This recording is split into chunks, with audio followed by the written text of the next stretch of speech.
사랑하는 교우 여러분, 오늘 저는 법계 사건이 알려주는 세 가지 교훈이라는 제목으로 여러분 앞에 하나님의 말씀을 들고 섰습니다. 역대상 13장 14절 말씀인데요.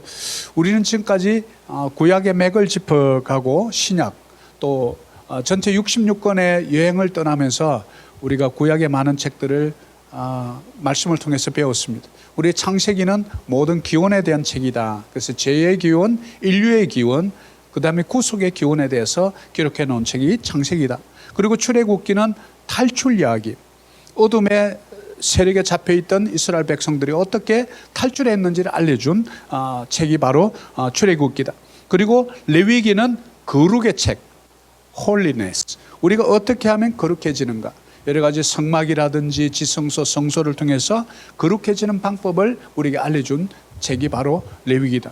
그리고 민수기는 광야 이야기, 우리 인생이 광야를 살아가는 것과 똑같다. 그래서 높은 산에 올라가려면 밧줄이 필요하지만 광야에서는 시원한 생수 물 한 병이 필요하다, 이런 말씀을 나눴고요. 그리고 신명기는 순종 이야기, 순종하면 이렇게 되고 순종하지 않으면 이렇게 된다라는 것을 우리는 기억하죠. 그리고 여호수아 가나안 정복 시대를 넘어가면서 우리는 땅 이야기, 땅을 어떻게 분배하고 어떻게 정복해 나가는지를 우리 여호수아를 통해서 배웠고요. 그리고 사사기를 통해서 그때의 이스라엘의 왕이 없으므로 모든 사람이 자기의 소견대로 행했던 혼돈의 시대, 그래서 사사기는 혼돈의 책이다, 이렇게 말하죠.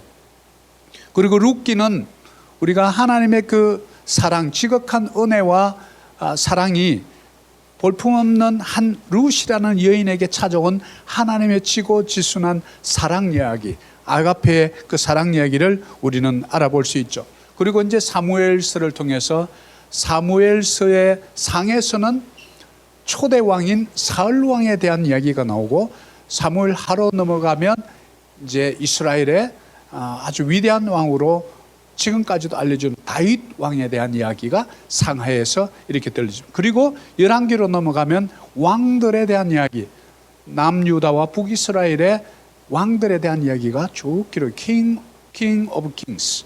그리고 오늘 역대기를 오늘 보는데, 역대상은 크로니칼이라는 이 책은 뭔가, 자, 우리는 좀 간단하게 한번 좀 보면, 우리 주보에 보면 제가 이렇게 메모를 하시는 분들이 있어서 제가 넣어놨어요.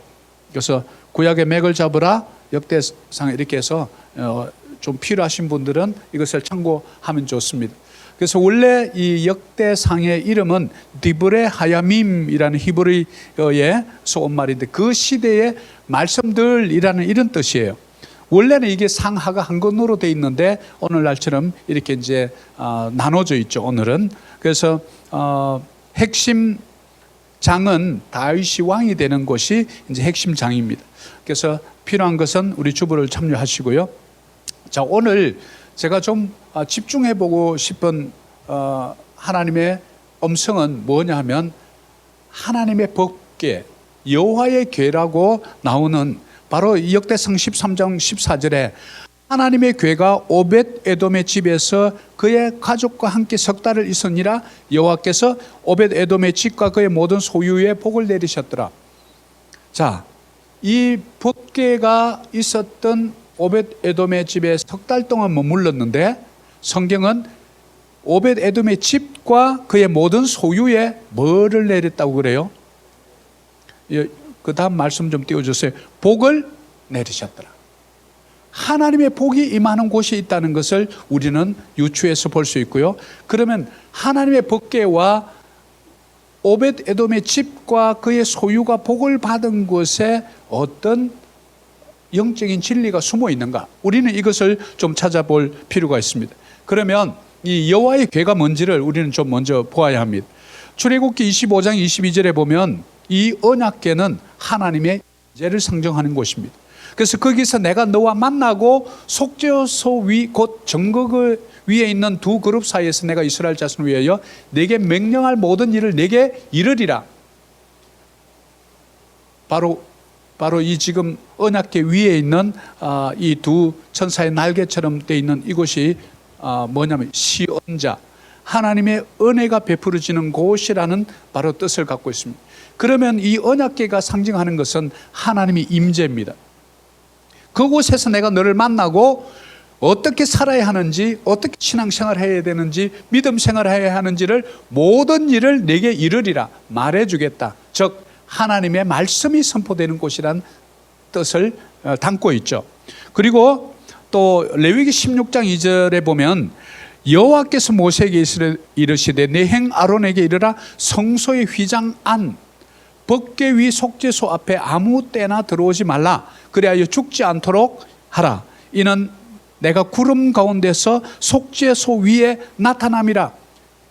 하나님의 현현 또는 manifestation이라고 이렇게 말해요. manifestation of God. 하나님이 나타나는 곳, 즉 우리 인생들에게 나타나셔서 우리에게 말씀해 주시는 그곳이 바로 이 여호와의 법궤, 즉 여호와의 궤라는 것을 알 수 있습니다.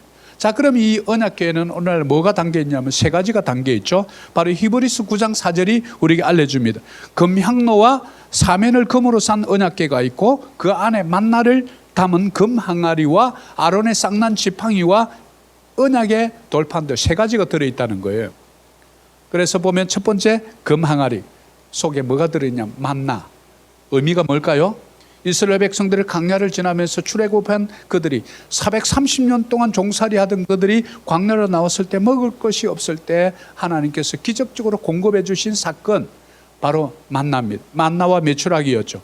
하나님께서는 오늘날도 끊임없이 우리의 필요를 채워주시고 우리의 먹을 것을 공급해 주시는 하나님이시라는 것을 이스라엘 백성들아 너희가 광야의 민수기를 통해서 지날 때에 잊지 말라. 두 번째, 아론의 쌍난 지팡이. 아론의 권위에 대해서 도전하는 이스라엘 백성들이 있었습니다. 지팡이 12지팡이를 가져다가 놓고서는 하나님이 어느 지파를 택했는지 보라 하고 할 때 아론의 지팡이에만 싹이 난 기적적인, 말라 비틀어진 지팡이에 어떻게 싹이 납니까? 기적적인 하나님의 은사, 하나님의 택함 받은 백성들을 말하는 것이죠. 제사장 가문이지만 어떻게 보면 오늘날 이 시대에 78억의 인구 가운데 예수 그리스도를 우리의 구주로 믿고 살아가는 저와 여러분, 바로 택함 받은 저와 여러분 하나님의 백성들인 줄 믿습니다. 그리고 세 번째는 십계명의 두 돌판입니다. 바로 시내산에서 모세를 통해서 하나님께서 친히 돌판에 새겨주신 것이라.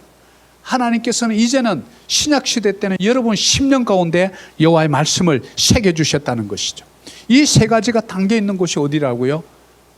하나님이 임재를 상징하는 언약궤라는 곳이에요.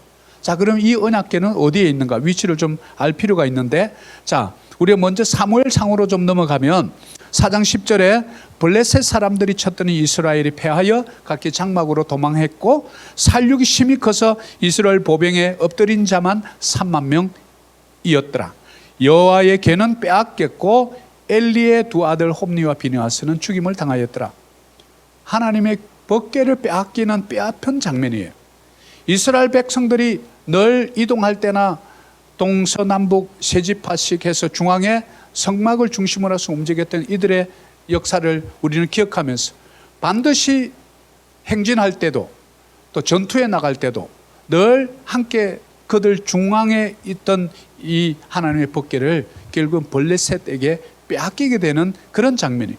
그리고 엘리 제사장의 두 아들 홈니와 비느하스가 죽임을 당하는 끔찍한 사건이 바로 일어나는 장면이죠.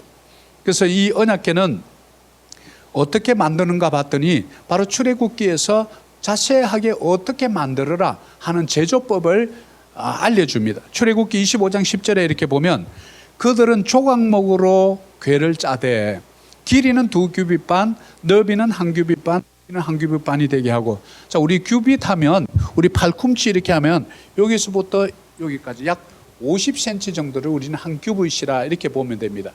그래서 이렇게 만드는데 너는 순금으로 그것을 싸서 안팎을 사고 위쪽 가장자리로 돌아가며 금태를 두르라 이렇게 돼 있죠. 자, 이게 이제 위치가 성막을 한번 이렇게 볼 필요가 있는데 성막의 규격을 보면, 자, 그 다음 분 한번 넘겨주세요. 자, 이렇게 보면 이 한 규빗이 한 50cm 정도 되죠. 이 높이가 어느 정도 되냐면 2.5m입니다. 그리고 폭은 바로 2.5m의 10배, 25m입니다. 길이는 25m의 2배, 50m입니다. 이게 바로 전체 성막의 규격인데요. 바로 성소와 지성소를 앞쪽에 있는 이것을 바깥뜰이라고 그럽니다. 바깥뜰에는 보는 것과 같이 이제 번제단이 있고요, 물두멍이 있어요. 그리고 이제 성소로 들어가게 되면 뭐가 있느냐면, 그다음 성소 한번 보여줄래요? 자, 이제 성소는 이렇게 되어 있는데 바로 왼쪽에 마노라라는 바로 촛대가 있죠. 7 촛대죠. 그리고 이제 오른쪽에 바로 이 진설병을 둔 상이 있고요. 그리고 정면에 들어가는 분향단이 있습니다. 바로 이 지성소를 가르는 커튼이 있고 바로 그 앞에 향을 피우는 것이 있죠. 그런데 이 성소 안은 겹겹이 쌓을 때 약 4겹으로 완전히 저것을 쌓아가지고 빛이 없는 곳이에요. 그래서 캄캄합니다. 그래서 왜 저 등잔대가 있느냐 하면 바로 빛 대신 예수 그리스도를 우리에게 상징하는 거예요. 캄캄한 인생을 살아갈 때 바로 저 빛 7 촛대가 빛을 비추어서 성소를 환히 밝혀주는 역할이죠. 그래서 신약에 오면 예수는 나는 빛이니, 계속해서 요한복음의 특히 빛 대신 예수에 대해서 많이 요한은 우리에게 알려주죠. 그래서 여러분의 심령에 예수 그리스도가 없을 때만 해도 너희는 마귀의 자녀들이었다고 로마서에서 알려주죠. 그러나 빛 대신 예수 그리스도께서 우리 인생 가운데 들어오심으로써 어둠이 몰려나가고 빛 대신 그분이 들어오면서 주 예수를 믿으라 그래야만 너와 내 집이 구원을 얻으리라. 그러면서 우리 가문이 예수님 믿는 가문이 됐고 내 인생도 사망 권세를 다 폐하신 예수 그리스도의 빛이 내 속에 들어옴으로써 우리가 두려움으로부터 사망의 권세 잡은 자로부터 이제는 더 이상 두려워하지 않고 빛 대신 예수를 바라보며 웃으면서 미래를 향해 나아갈 수 있는 자가 되었다는 것을 우리는 이 성소를 통해서 알 수가 있죠. 그리고 이제 저 안에 들어가면 바로 하나님의 법궤가 있는데 저것은 아무나 들어오지 못하게 해라. 바로 대속죄일 욤키푸르, 바로 그때만 들어갈 수 있는 곳이에요. 그래서 하나님의 임재가 있는 곳. 여러분이 하나님 얼굴 한번 보고 싶어요 이렇게 기도하면 안 돼요. 사실은 보면 죽습니다. 그래서 모세도 그렇게 보고 싶었던 것 같아요. 그런데 이 돌바위 틈 사이에 살짝 보이게 하고 싹 지나가면서 옆모습만 보여줬다고 그러잖아요. 저도 하나님 한 번만 보여주세요. 그러면 뭐 확신이 확 올 거 아닙니까? 이렇게 한동안 새벽 기도하면서 보여달라고 막 매달렸던 적이 있는데 보여주시지는 않고 말씀으로 저에게 말씀해 주시더라고요. 그래서 제가 하나님은 말씀으로 역사하시는구나 하는 것을 새벽 기도 가운데 깨달았습니다. 자, 여기서 우리는 중요한 한 가지를 보는데요. 이 법궤를 만들 때 하나님 뭐로 만들려면 조각목으로 만들어라 이렇게. 근데 조각목이 뭔가 보면 영어로 보면 아카시아예요. 아카시아. 아카시아는 저도 시골에서 자랄 때 보면 제일 쓸모없는 나무 중에 하나가 아카시아 나무예요. 그런데 아카시아 나무는 다른 건 목재로 쓸 수가 없어요. 딱 한 군데 쓰이는 곳이 있는데 땔감입니다. 땔감으로 쓰기는 좋습니다. 그 외에는 별로 쓸 것이 없어요. 그런데 하나님은 하필이면 왜 그 아카시아 나무를 가지고 이 하나님이 임재가 있는 그 법궤를 만들라 했을까요? 그런데 그것을 전부 금으로 테를 두르고 다 금으로 싸라고 그럽니다. 영적 의미가 뭘까요? 저와 여러분 얘기 아닐까요? 아무 쓸데없는 우리 인생도 죽을 수밖에 없는 죄인으로 태어난 여러분, 그것을 금으로 귀하고 귀한 금으로 사서 여호와의 임재가 드러나는 곳, 여러분 심령 속에 예수 그리스도의 임재, 성령의 임재가 함께하고 있다는 사실 여러분 그 믿어지십니까? 어떻게 보면 이 조각목 같은 저와 여러분 인생이 아니었습니까? 내 마음속에 끊임없이 솟아나는 재공장 같은 이 어두운 마음들, 말을 해도 꼭 상처 주는 말을 하고 생각을 해도 어떻게 그래 악한 생각이 자연스럽게 나오는지요. 그런 아카시아 같은 저와 여러분을 금으로 사서 존귀한 자라고, 존귀한 자는 존귀한 일을 계획하나니 존귀한 자 앞에 설 것이라고 어떻게 하나님께서 그렇게 말씀해 줄 수 있을까요? 금으로 샀기 때문에. 그래서 그 가운데 자리에 여러분 심령 가운데 그분이 나타나시는 곳, 그것이 바로 이 성막이 알려주는 놀라운 비밀입니다. 그래서 특별히 하나님의 법궤에 대한 얘기를 보면서 사무엘상 5장 1절에 보면 블레셋 사람들이 하나님의 궤를 빼앗아 가지고 에벤에셀에서부터 아소돗에 이르니라. 블레셋 사람들이 하나님의 궤를 가지고 다곤의 신전에 들어가서 다곤 곁에 두었더라. 하나님의 궤는 어디에 있어야 합니까? 바로 이스라엘 백성들이 있는 곳에 있어야 합니다. 성막에 있어야 합니다. 그런데 궤를 빼앗겨 버렸어요. 하나님의 임재가 있는 그 궤를 빼앗겼습니다. 그래서 이들이 에베네셀에서 아소도스로 옮겨갑니다. 그리고 자기들이 섬기는 우상의 신전 다곤 신전 앞에 하나님의 궤를 갖다 놓습니다. 우리는 하나님의 자녀로서의 신분, 우리는 이중 국적자입니다. 이 땅에서의 국적이 있지만 하늘 시민권자로서 살아가는데 우리의 위치가 있어야 될 자리가 있고 가면 안 되는 자리가 있다는 것을 어쩌면 이 말씀 속에서 우리가 깨달을 수 있을지 모릅니다.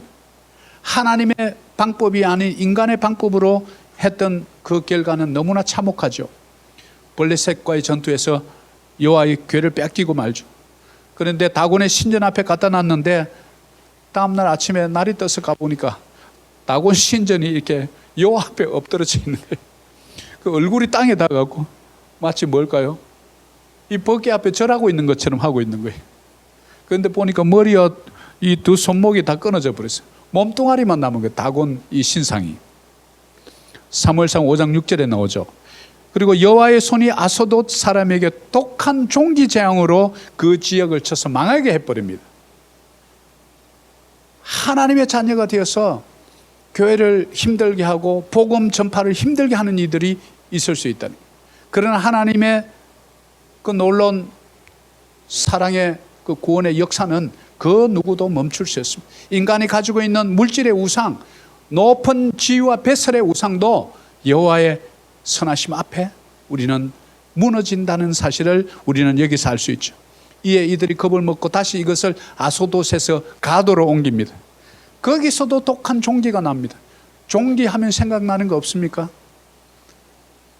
바로 이스라엘 백성들이 430년 동안 종되었던 그들이 출애굽할 때 10가지 재앙 중에 하나님의 임재, 하나님의 손길을 의미하는 것이죠.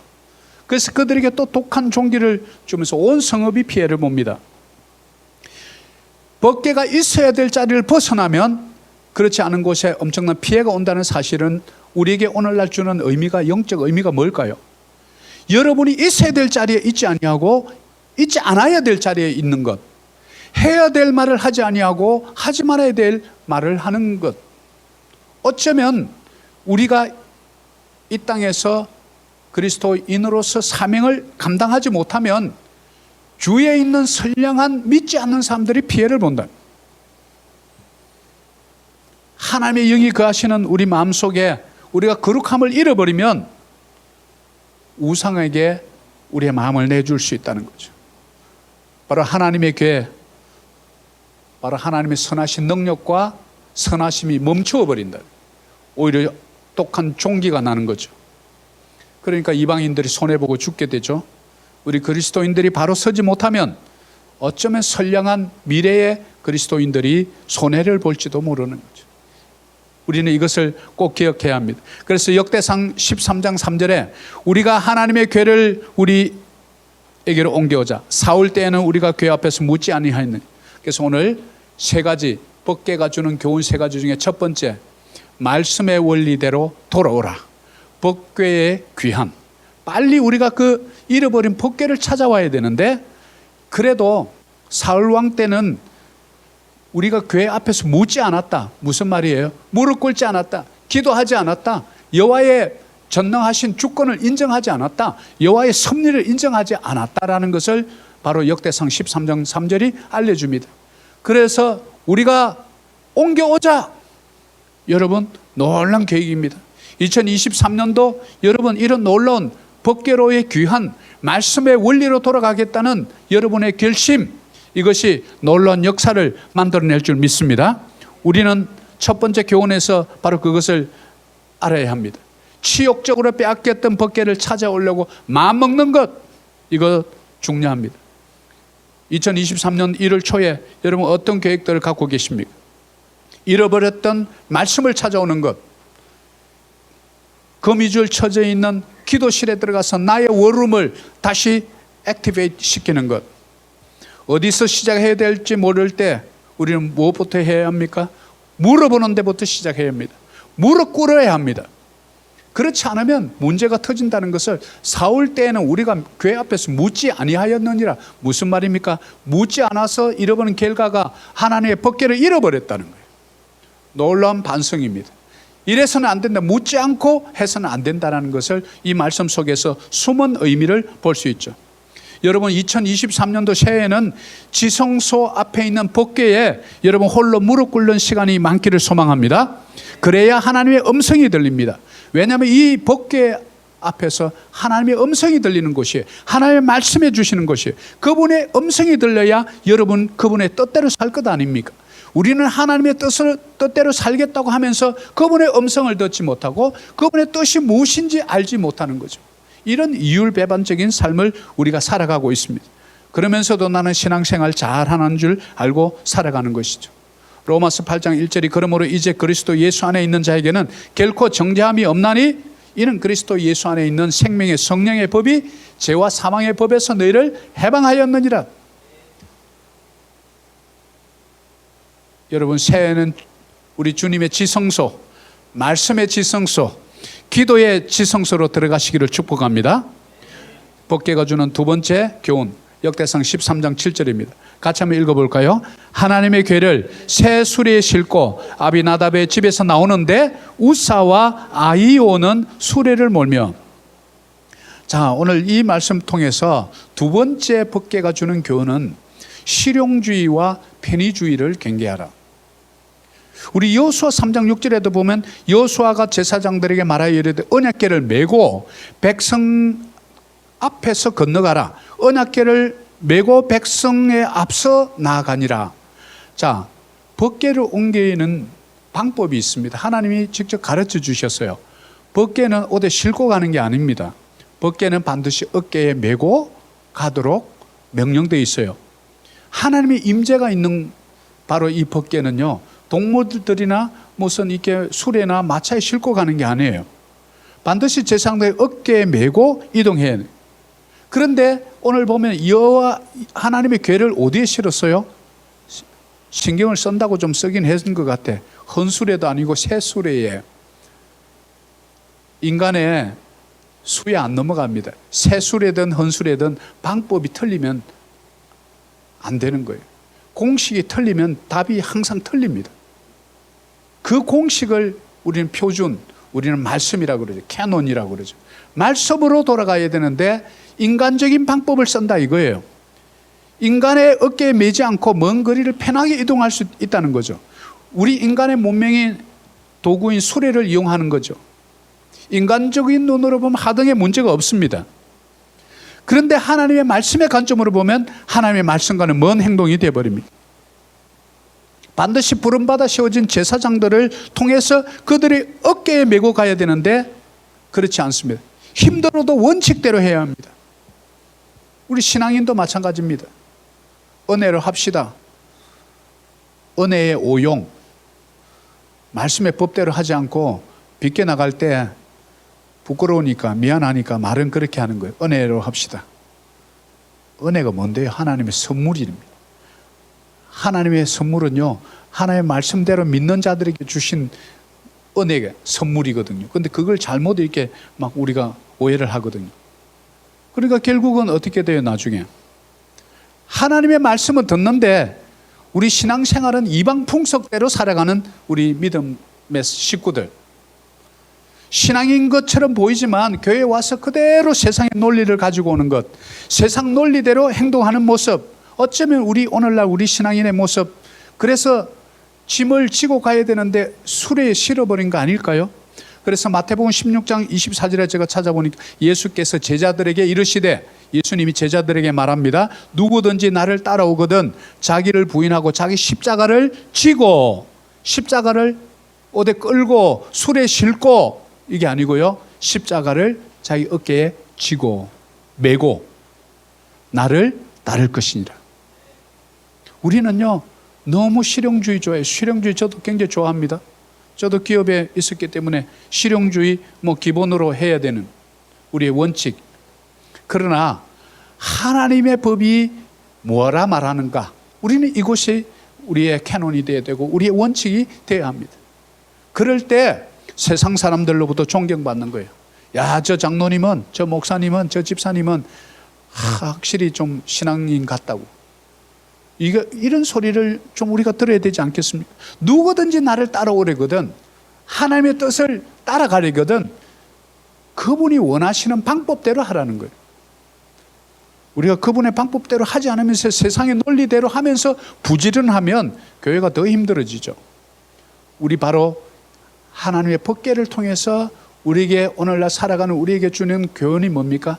실용주의, 편의주의 다 좋다. 그러나 하나님의 법이 항상 우선이다. Put God first. 우리는 항상 그분을 먼저 일본으로 세워야 되는데, 내가 먼저 앞서가면서 주님의 뜻 맞죠? 이러면서 앞장서서 가는 거예요. 우리는 늘 주님의 뒤를 따라가는 거예요. 그 말씀입니다. 매일매일 비즈니스 할 때, 일상을 살아갈 때 하나님의 말씀이 뭐라 그러냐? 제가 올해 받은 말씀이 너희는 더불어 모든 사람과 더불어 함께 화평함과 거룩함을 이루라. 제가 그 말씀 탁 받고는 그래, 맞아, 피스메이커가 되고 거룩함을 이루라. 거룩함이 뭡니까? 세상과 구별되는 거 아닙니까? 세상의 논리와 구별되고 세상의 사람들이 하자고 하는 방법대로 무조건 따라가는 것이 아니라 하나님이 기뻐하고 우리 세상 사람들 기뻐하고 나도 기뻐하는가? 우리는 하나님의 법, 예수님이라면 어떻게 하실까? 이런 질문 하나만 우리가 바로 던져도 세상을 살만나게 하면서도 하나님께 칭찬받는 우리 신앙생활 되지 않을까요?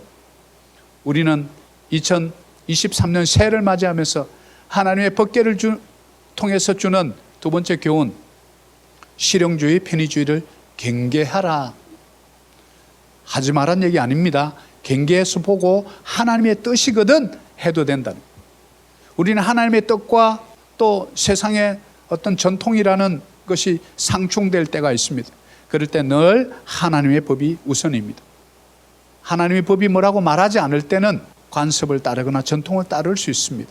바로 이것이 우리 반드시 깨달아야 되는 하나님의 교훈입니다. 세 번째입니다. 사무엘하 6장 6절입니다. 그들이 나곤의 타작마당에 이르러선 소들이 띠므로 우사가 손을 들어 하나님의 궤를 붙들었더니 여호와 하나님이 우사가 잘못함으로 말미암아 진노하사 그를 그곳에서 치시니 그가 거기 하나님 궤 곁에서 죽으니라. 자, 우리 이거 좀 읽을 때 궁금하지 않아요? 그럼 하나님 법궤가 떨어지는데 보고 있으라고요? 이렇게 생각할 수 있잖아요. 왜냐하면 소들이 막 뛰니까 타작마당에 가서. 그리고 하나님 법궤가 떨어지면 안 되지라고 우사하고 아비오 두 사람이 있었는데 이 우사가 손을 탁 들어가지고 궤를 붙드는 거예요. 세상적으로 보면 칭찬해야 될 사람이. 교회가 이렇게 힘든데 말이지 딱 교회를 붙들어주는 그런 분이 있다면 칭찬받아야 되는 거 아닙니까? 그런데 여호와 하나님이 보시기에는 어떻게 했다는 거예요? 우사가 잘못했다는 거예요. 우리 눈에는 잘못하지 않았는데 하나님 보시기에는 잘못했다. 그래서 결과가 뭡니까? 진노하사 슬픈 치신이 죽으니라. 잘못함, 진노하사, 치신이 죽으니라. 다 도미노처럼 연결되어 있죠. 잘못함. 근데 여호와 하나님이 보시기에, 우리가 신앙생활 하거나 또 경제생활 할 때 하나님 보시기에 악한가? 우리는 이것을 잊어버릴 때가 많습니다. 남이야 죽든 말든 요번에 그냥 잘해서 그냥 한탕 하면 되지. 그리고 그거 갖고 헌금도 많이 내고 교회 지으면 되고 선교하면 되지. 하나님 보시기에 그게 옳은가? 우리는 이 질문 던져야 해요. 그래서 하나님의 일은 하나님이 행하신다. 이게 세 번째 교훈이에요. 인간의 손이 들어간다고 될 일이 아니에요. 오히려 화를 자초하는 수가 있어요. 하나님이 하시면 하나님이 하시는 거예요. 하나님은 전능하신 분이에요. 하나님은 완벽하신 분이에요. 온전하신 분이에요. 그분의 방법대로 해나갑니다. 소들이 뛰면 떨어지면 하나님이 그대로 뒀을까요? 인간의 방법이 먼저 되면 하나님의 방법보다 인간의 방법이 선행될 때 우리는 그것을 우상이라 그럽니다. 하나님 사이와 나 사이를 가로막고 있는 무언가가 있을 때 그것을 우리는 우상이라 그럽니다. 그것을 빼내야 합니다. 여러분의 자녀가 될 수 있고 물질이 될 수 있고 성공을 빙자한 물질을 우상화하는 것일 수 있습니다. 내 손을 먼저 내서 잡음에 여호와 보시기에 잘못했으므로 진노하시고 치시고 그 자리에서 죽으니라. 영적인 죽음, 우리가 하나님의 법을 공부하지도 않고 기도해서 그분의 뜻을 묻지도 아니하고 내 방법대로 내가 우선에 급하니까 내가 급한 대로 내가 먼저 어떻게 해보지 라고 했던 우리의 의사결정, 잘못된 행동 아닐까요? 그래서 여호와의 진노를 나도 모르는 사이에 나는 착한 일이 했다고 생각했는데 하나님의 진노가 임하고 하나님이 치시고 때로는 건강을 치시고 때로는 자녀를 치시고 우리 사역을 쳐버리고 그래서 죽으니라. 우리 이런 일이 언제다 있을 수 있습니다. 그래서 출애굽기 25장 14절에 그 채를 궤 양쪽 고리에 껴서 궤를 매게 하고 채를 궤 고리에 끈 대로 두고 빼내지 마라.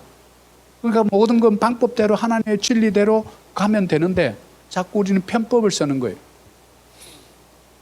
그래서 이 지금 세 가지 교훈을 간단하게 정리를 하자면 이렇게 좀 해볼 수가 있습니다. 우리 인생 가운데 믿음 가운데 신앙인의 삶 가운데 두 갈래 길이 있다. 우사의 길이 있고 아이오의 길이 있다. 아이오는 살았어요. 두 사람이 같이 갔단 말이에요. 이 궤를 이동했단 말이죠. 우사는 죽고 아이오는 살았어요. 뭐를 의미합니까? 아이오는 생명을 의미합니다. 우사는 사망을 대표하는 거예요. 역대상 13장 10절과 역대상 13장 7절이 알려주죠.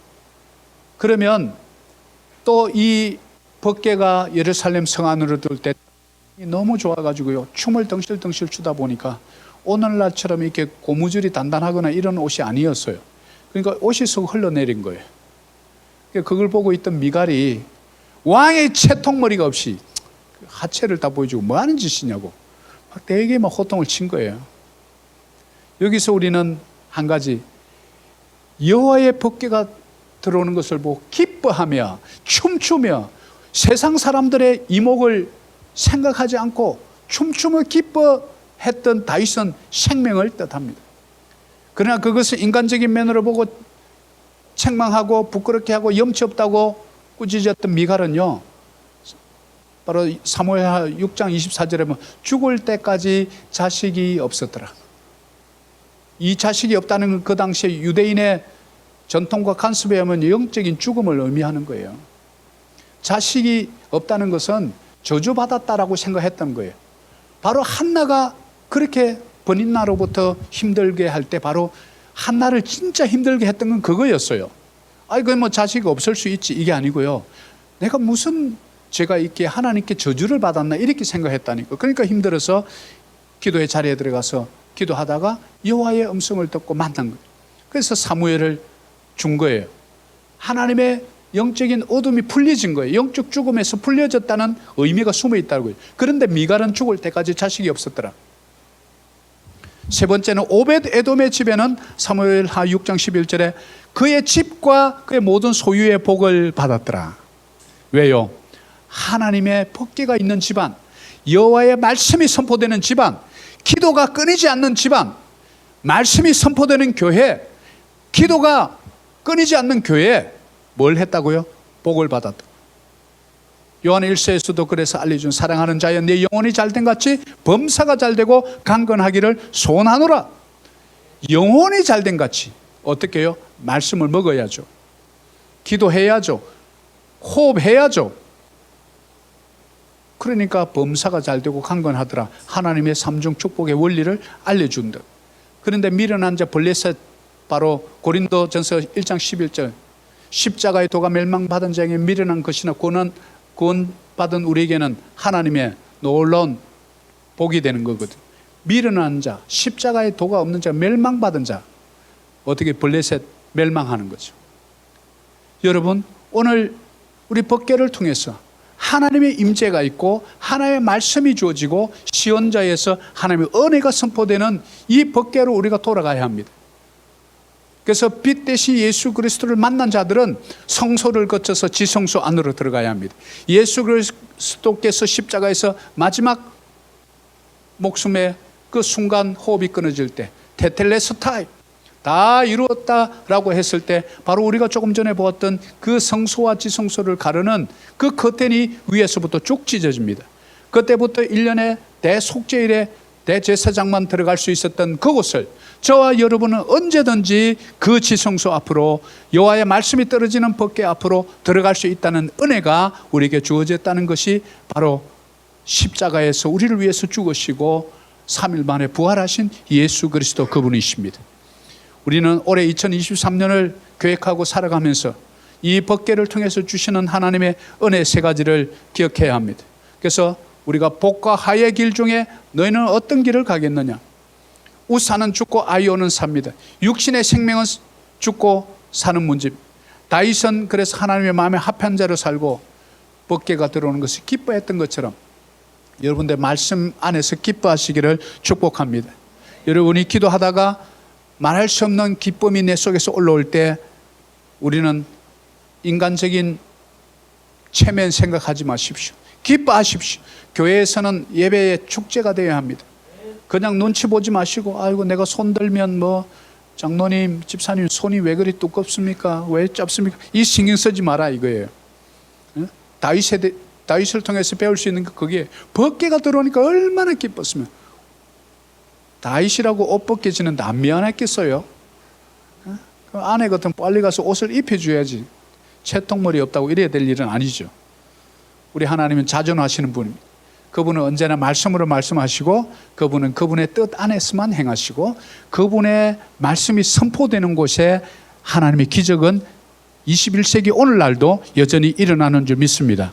여러분 하나님의 뜻대로 행하는 모든 자들에게 오벳 에돔의 집에 복을 주셨던 것처럼 여러분 가정에도 우리 교회에도 이 필리핀 마닐라 땅에도 우리 조국 대한민국에도 온 세계 열방에도 바로 오벳 에돔이 받았던 복이 흘러 넘치기를 간절히 축복합니다. 우리 법궤가 주는 세 가지 교훈을 기억합시다. 첫째, 법궤 하나님의 임재, 법궤를 찾아오셔요.